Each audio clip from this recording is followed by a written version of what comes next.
എറണാകുളം മൂവാറ്റുപുഴ നഗരത്തിൽ ജനങ്ങൾക്ക് ഭീഷണിയായി റോഡിലെ കുഴി. EEC മാർക്കറ്റ് പരിസരത്ത് റോഡിൽ രൂപപ്പെട്ട കുഴിയാണ് അപകടക്കെണിയായി മാറിയിരിക്കുന്നത്. പലതവണ പരാതി നൽകിയിട്ടും അധികൃതരുടെ ഭാഗത്തു നിന്ന് യാതൊരു നടപടിയും ഉണ്ടായില്ലെന്ന് നാട്ടുകാർ ആരോപിക്കുന്നു. മൂവാറ്റുപുഴ നഗരമധ്യത്തിലെ റോഡിലെ കുഴിയാണ് യാത്രക്കാർക്കും ജനങ്ങൾക്കും ഭീഷണിയാകുന്നത്. കീച്ചേരിപ്പടി റോഡിൽ നഗരസഭാ അധികൃതർ മാലിന്യങ്ങൾ ഒഴുക്കിവിടുന്നതിനായി നിർമ്മിച്ച കുഴി റോഡിലൂടെ പോകുന്ന വാഹനങ്ങൾക്ക് അപകടക്കെണിയാണ്. നിരവധി വാഹനങ്ങളാണ് അടുത്തിടെ കുഴിയിൽ വീണ് അപകടത്തിൽപ്പെട്ടത്. ദിവസേന ആയിരക്കണക്കിന് വാഹനങ്ങളാണ് ഈ റോഡ് വഴി കടന്നു പോകുന്നത്.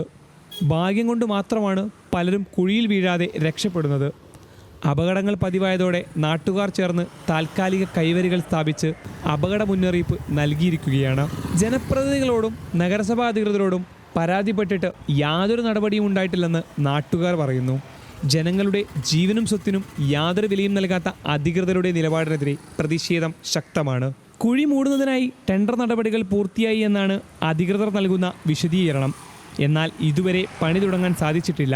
ന്യൂസ് മലയാളം, കൊച്ചി.